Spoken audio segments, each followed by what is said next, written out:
alde batetik ulermena, gaur landuko duguna, galderekin, eta hurrengo egunean landuko dugu, egin beharko duzue zuen deskribapena, eta landuko duzue idazmena, eta azken egunean irakurmena. Ze egindako deskribapenak hemen guztien aurrean irakurriko dituzue. Orduan, maizu eta andereñoen laguntza behar izango dugu, 10-12 bat aukeratuz, ze bestela guztiak irakurtzeko denborarik ez dugu izango, edo bestela bat aldeka egitea deskribapen hori zuek egin zuen moduan. Orduan, bera ametz da, ni ziortza naiz, eta egingo dizuet azalpen txiki bat, deskribapen pertsonal bat nola egiten den jakiteko izango duzue nik esango dizuedana, eta deskribapen egoki bat egiteko azalpen bat egin behar duzue. Zehetasun guztia kontutan izanik eta ondo antolaturik. Kasu honetan, ametsi buruzko deskribapen egiteko amets nolakoa den azaldu beharko duzue.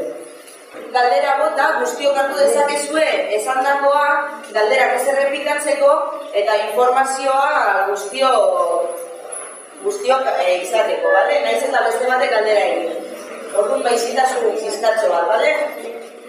Zer izan da kilometro egin badera? Ez dugako, baina igual tozeko etaparen bat, seguretik.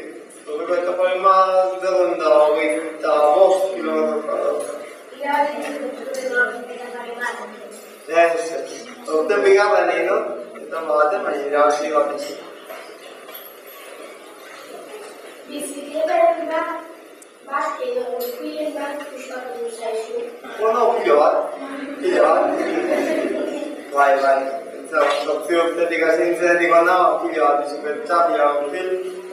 Eta enberatzen baten garen dian, geu konfontu bihar zuten dugu etxera bueltatzeko, bero?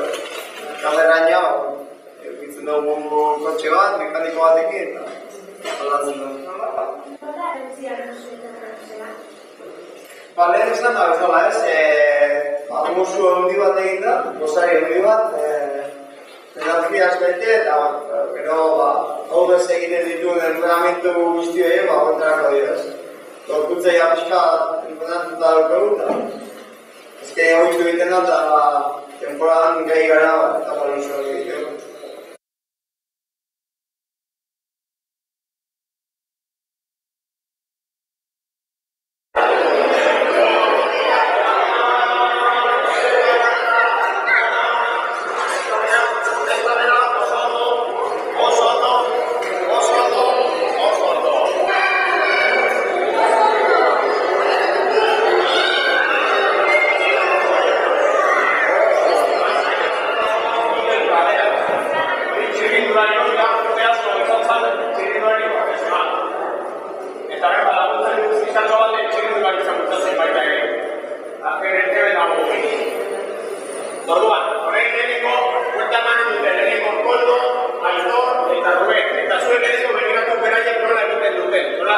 Ematen dituzten bueltak